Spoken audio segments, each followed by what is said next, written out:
वंदना सुनो, हमारे देश का विकास हो, प्रकाश हो।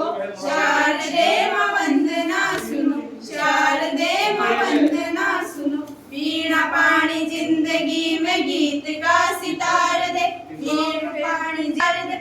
हो गया है सत्य अंश सत्य की पुकार से, हो गया है सत्य अंश सत्य की पुकार से। बस्तियां जली मगर वो दीप ना जला सके, बस्तियां जली मगर वो दीप ना जला सके।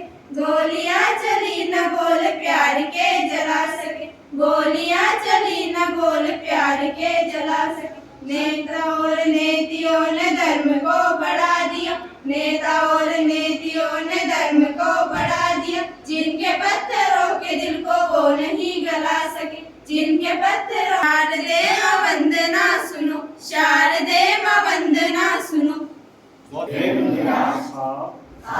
हम सभी बच्चों को मार्गदर्शन दें, से हम अपने जीवन में उपलब्धि को प्राप्त हो और अच्छे से अच्छा जीवन जैसे हमारे लिए कुछ अच्छी शिक्षा दे।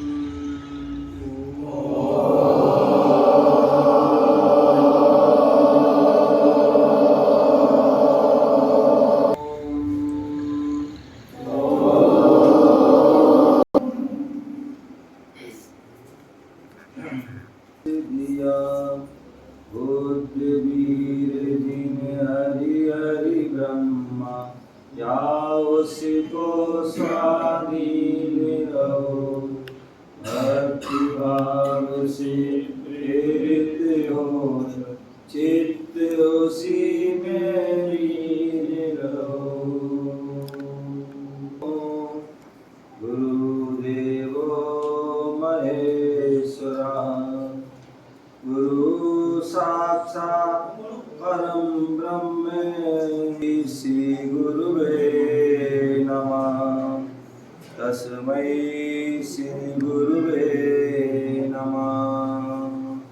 बोले रमेष्टि भगवान की जय, चिंतामणि पारसनाथ भगवान की जय, नायक भगवान महावीर स्वामी की जय, महावीर भगवान की जय, सर्वज्ञ प्रभु रामचंद्र भगवान की जय, परम पूज्य आचार्य भगवान गुरुदेव विराट सागर जी महाराज की जय, सामय विश्व धर्म की जय, संवेद शिखर की जय, परम पूज्य पद विश्व सागर जी महाराज की जय।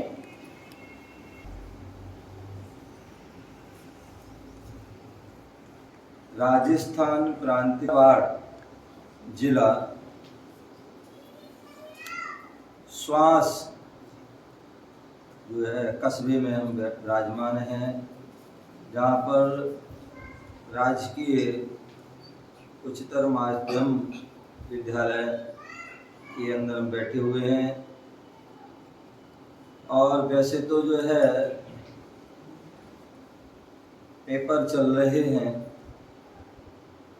और पेपर में बच्चे और सभी बिजी हैं,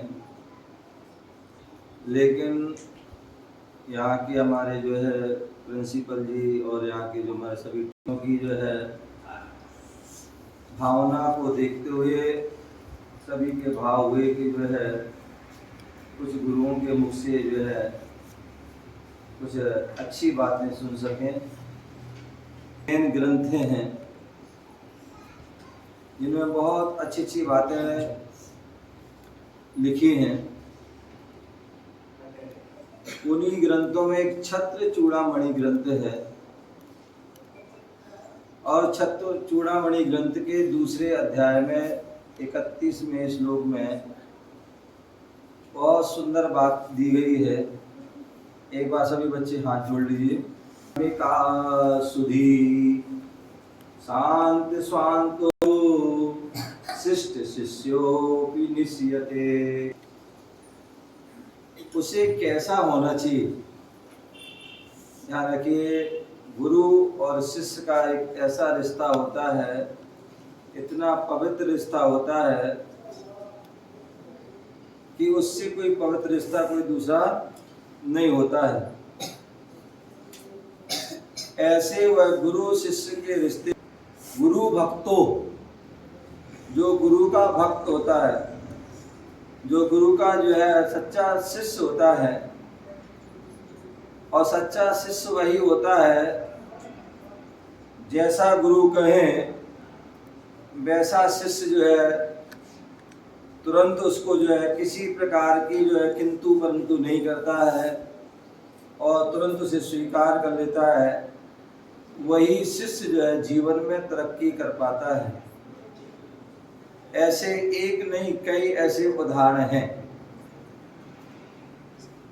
और जब शिष्य इतना गुरु का ध्यान रखता है, गुरु की बातों का इतना ध्यान रखता है, तो गुरु भी शिष्य का अपना ध्यान रखते हैं। आपने सुना होगा उपमन्यु की कथा। एक उपमन्यु जो है बालक हुआ और उनके जो है गुरु थे। गुरु ने एक बार जो अपने शिष्यों को जो है आदेश दिया कि जाओ, एक खेत है और खेत में जो है पानी भर रहा है, उसको रोकना है। बहुत सारे बच्चे तो उन्होंने आनाकानी कर दी और उन्हें अनसुना कर दिया। कुछ गए और लेकिन वो काम पूरा करके नहीं आ पाए। अंत में जो है उपमन्यु जाता है और गुरु ने कहा था पानी को रोकना है। अब वो छोटा बच्चा था, ज्यादा उसको ज्ञान नहीं था, ज्यादा उसको कोई बुद्धि नहीं थी। बस एक बात याद थी, गुरु ने कहा पानी को रोकना है। पानी का बहाव बहुत तेज था। सामान्यतः हम पानी को रोकने के लिए क्या करते हैं? मिट्टी लगाएंगे, पत्थर लगाएंगे, कुछ करेंगे, लेकिन ना वो मिट्टी से रुका और ना ही वो पत्थर से रुका। अब उसको कुछ भी समझ में नहीं आ रहा, क्या करूं, पानी रोकना है, गुरु ने कहा है। अंत में जो है वह वहीं स्वयं लेट जाता है। क्या लेट जाता है? वह शिष्य जो है स्वयं लेट जाता है और बहुत देर तक लेटा तो जो है पानी का बहाव इतना देखता कि वो जो है बेहोश हो जाता है। अब गुरु देखते हैं कि शिष्य हमारा अभी तक आया नहीं, परेशान हो जाते हैं कि इतना देर हो गया, इतनी देर तो लगनी चाहिए, शिष्य अभी तक नहीं आया, क्या बात है। अन्य बच्चों से कहा तो कोई जाने को तैयार नहीं, क्योंकि पानी बहुत तेज था। अंत में गुरु जाते हैं और जैसे ही पास में जाते हैं और देखते हैं कि अभिमन्यु जो उपमन्यु था वह तो लेटा हुआ है और लेट करके जो है पानी रोक रहा है और वो बेहोश है, किसी प्रकार होश नहीं है। तुरंत जो है गुरु उसको ले जाते हैं और उसकी जो है हिफाजत करते हैं सारा, और उसकी प्रशंसा करते हैं कि शिष्य हो तो ऐसा हो कि गुरु ने जो कह दिया तो पत्थर की लकीर। ऐसे ही जो है उस शिष्य का जो है क्या होता है, उत्थान होता है, विकास होता है, उन्नति होती है, तरक्की होती है। आपने एकलव्य के बारे में भी सुना होगा। एकलव्य के बारे में सुना होगा कि एकलव्य जो है द्रोणाचार्य गुरु के पास जाता है और उनसे विद्या की प्राप्ति के लिए जाता है और वो उनसे प्रार्थना करता है। लेकिन गुरु पहले से वचनबद्ध थे कि हम जो है पुरुषों राज जो है राज के बालकों को ही हम सिखाएंगे, अन्य भील आदि को नहीं सिखाएंगे, और उन्हें मना कर दिया। लेकिन शिष्य था, उसकी गुरु के प्रति अनन्य भक्ति थी, विनय थी, आस्था थी कि हमें सीखना है। गुरु के मना करने के बाद भी उसकी ऐसी आस्था श्रद्धा भक्ति थी कि उसने जो है क्या किया, गुरु की मिट्टी की मूर्ति बनाई, और मिट्टी की मूर्ति से ही जो है उन्होंने जो है क्या किया, विद्या सीखी। और जैसी विद्या अर्जुन के लिए द्रोणाचार्य ने सिखाई थी, वैसी ही जो है विद्या जो है वो उन्होंने उस मूर्ति के माध्यम से सीख ली। ये जो है शिष्य की गुरु के प्रति अनन्य श्रद्धा भक्ति का ही प्रताप है। तो यहाँ पर बता रहे हैं गुरु भक्तों, जो शिष्य हैं, बच्चे हैं, छात्र हैं, उनके लिए हमेशा गुरु की भक्ति करना चाहिए। गुरु की मतलब जो है सम्मान, भक्ति में सम्मान, गुणों का आदर सत्कार करना चाहिए। कई बार हम देखते हैं, सुनते हैं कि आज जो है बच्चे जो है अपने टीचरों का, अपने जो शिक्षक हैं उनका हम सम्मान नहीं कर पाते हैं, उनको हम जो है अपशब्द आदि बोल देते हैं। ध्यान रखें, ये जो छात्र ऐसा गुरु के साथ करते हैं तो ध्यान रखें उनकी उन्नति नहीं होती, फिर उनकी जो है अवनति हो जाती है। सम्मान रखते हैं, भक्ति रखते हैं तो उनका विकास होता है। दूसरे बोले जो है संसार से अनासक्त, जो बच्चे चाहते हैं कि हम अपने जीवन में उन्नति करें, हमारी शिक्षा में उन्हें जो है विकास हो, हम तरक्की करें, तो संसार से अनासक्त। संसार मतलब क्या है, घर, कुटुंब, परिवार, रिश्ते, नाते, आप दिन रात उसमें ही फंसे रहोगे तो पढ़ाई नहीं कर पाओगे। तो इसलिए उनसे हमें जो है ज़्यादा उसमें हमें आसक्त नहीं रहना चाहिए, ज़्यादा उनसे लगाव नहीं होना चाहिए, एक सीमित लगाव होना चाहिए, असीमित नहीं। दूसरी बात, संसार की जो वस्तुएं हैं उनसे भी ज़्यादा लगाव नहीं होना चाहिए। अन्यथा आज हम लोग क्या करते हैं, भौतिकता की चकाचौंध में, चाहे वो टेलीविजन हो, चाहे मोबाइल हो, चाहे कंप्यूटर हो, चाहे और भी जो है पहले के जो सिस्टम जो है, उन चीज़ों में हम ज़्यादा जो है फंस जाते हैं, ज़्यादा हम उसमें लगाव रखते हैं तो अपनी पढ़ाई जो है उसमें चौपट हमारी हो जाती है। तो बोले हर चीज़ का हमारे लिए जो है एक समय निर्धारित करना चाहिए। पढ़ाई करना है तो कितनी पढ़ाई करना है, कितने घंटे पढ़ाई करना है। आप देखिए अखबारों में जब बच्चों का रिजल्ट आता है, चाहे वो छोटी क्लास हो, चाहे बड़ी क्लास हो, चाहे कॉलेज आदि के हो, चाहे बड़े बड़े जो एग्ज़ाम होते हैं, तो उसमें जो है बच्चे लोग जो है कितने उनको पढ़ाई करना पड़ती है। 15 घंटे, 16 घंटे, 18 घंटे, 20 घंटे कंटिन्यूस पढ़ाई करते हैं। घर परिवार खाना पीना आदि से भी जो है इतना वो आसक्त, जो मिल गया नहीं मिल गया, लेकिन एक लक्ष्य बनाते हैं कि हमें अच्छे से पढ़ाई करना है, हमें अपने लक्ष्य को तो प्राप्त करना है।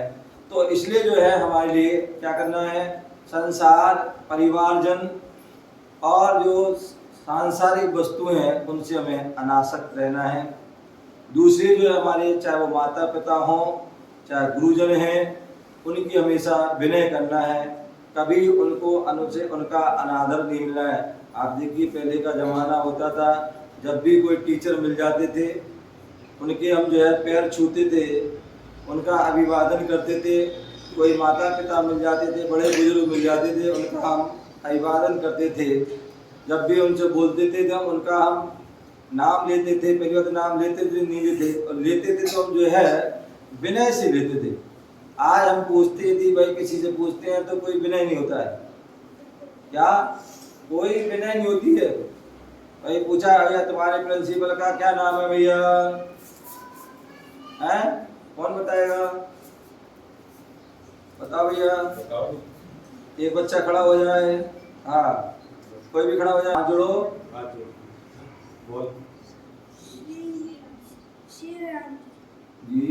श्री राम जी। चलिए बहुत बढ़िया। चलो थोड़ा संस्कार है हाथ जोड़ के। श्री वल्लभ श्री वल्लभ जी। पूरा नाम बोलना चाहिए। आदि वो मैडम का नाम लेते हैं तो उसमें भी जो है श्रीमती और उसके बाद उनका जी लगाए। तो ये जो है सम्मान है। जब कभी हमें कोई आमने सामने मिल जाते हैं, उनके चरण स्पर्श करें या जो है हम उनको हाथ जोड़ करके उनका अभिवादन करें, तो ये विनय है। क्या है? विनय। दूसरी जो है धर्मात्मा।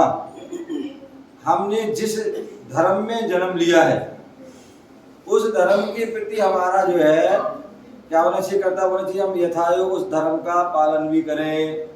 जैसे हमने जैन कुल में जन्म लिया है तो हम जैन धर्म के जो है जो सिद्धांत है उनको स्वीकार करें।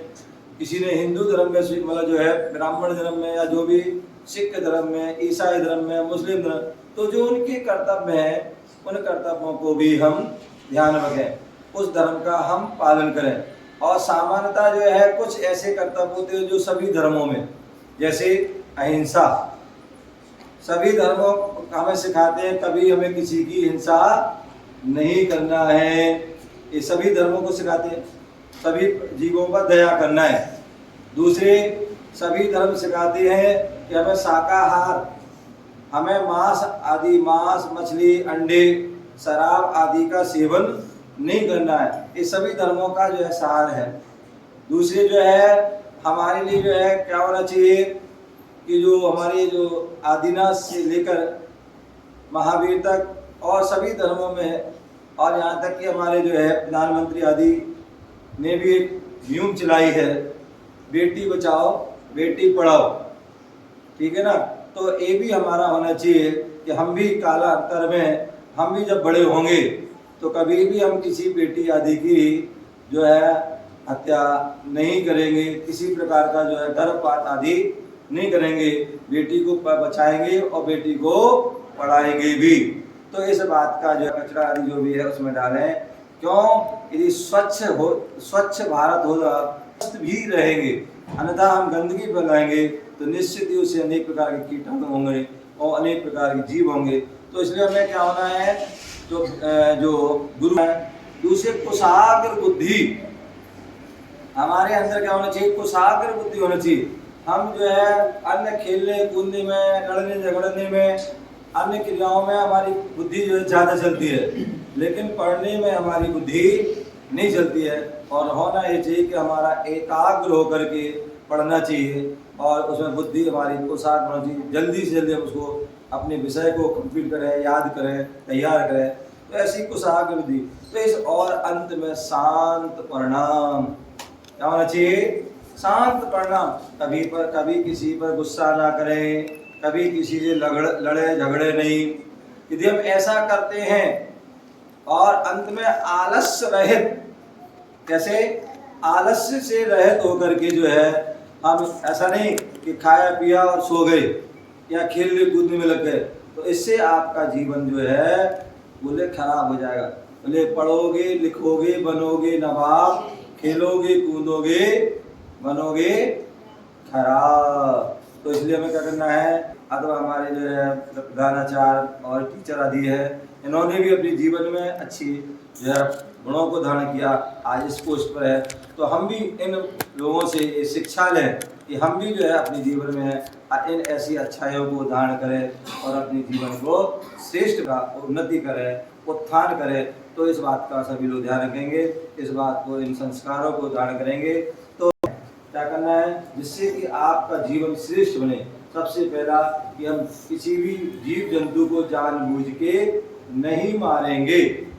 क्या किसी भी जीव जंतु को, चाहे छोटा हो चाहे बड़ा हो, उसको हम जो है नहीं मारेंगे, मतलब हिंसा नहीं करेंगे। सबसे पहला एक संकल्प करना है।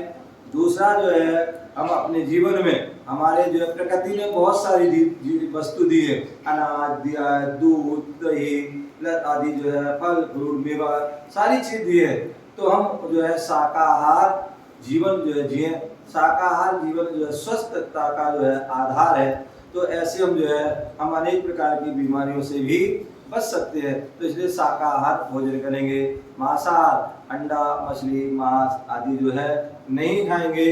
और किसी प्रकार का नशा, शराब है, अफीम, गांजा, चरस और बीड़ी सिगरेट तंबाकू आदि जितनी भी जो है चिल्लर आदि है, इन वस्तु इनसे हमारा जो है नशा करने से जो है हमारा जो है जीवन शरीर नष्ट हो जाता है। तो इसलिए नशा भी नहीं करना है। दूसरा, बेटी बचाओ और बेटी पढ़ाओ, इसका भी ध्यान रखना है। और अंत में स्वच्छता अभियान का इनका भी ध्यान रखना है। तो ये 5 संकल्पों का आपको जो है संकल्प करना है, तभी आपके जीवन में उन्नति उत्थान होगा। तो संकल्प करने के लिए आप सभी को दोनों हाथ ऊपर करना है, अपने अपने परमात्मा के अर्पण में समर्पण में अपने अपने जो गुरु हैं उनके जो साक्षी लेकर के ये 5 जो है संकल्प लेना है। ठीक है ना। किसी जीव की हिंसा नहीं करना है, मांसाहार भोजन नहीं करना है, शराब आदि का सेवन नहीं करना है, और बेटी बचाओ बेटी पढ़ाओ और स्वच्छता का याद। ठीक है ना। सभी लोग यहाँ पर हम ओम बोलेंगे 3 बार। आप सभी को अपने जो है ओम बोल करके हाथ ऊपर करके उसकी स्वीकृति देना है कि हम इन सभी का जीवन में पालन करेंगे। तो निश्चित ही आप सभी के लिए बहुत बहुत मंगल आशीर्वाद और आपके जीवन में उन्नति हो। ठीक है ना। रेडी, तैयार, सभी लोग दोनों हाथ ऊपर करेंगे।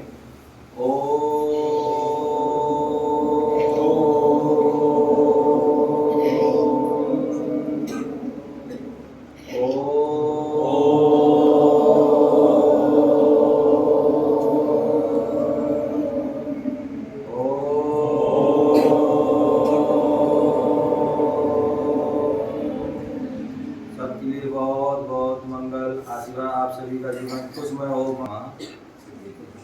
सबके लिए मंगल आशीर्वाद।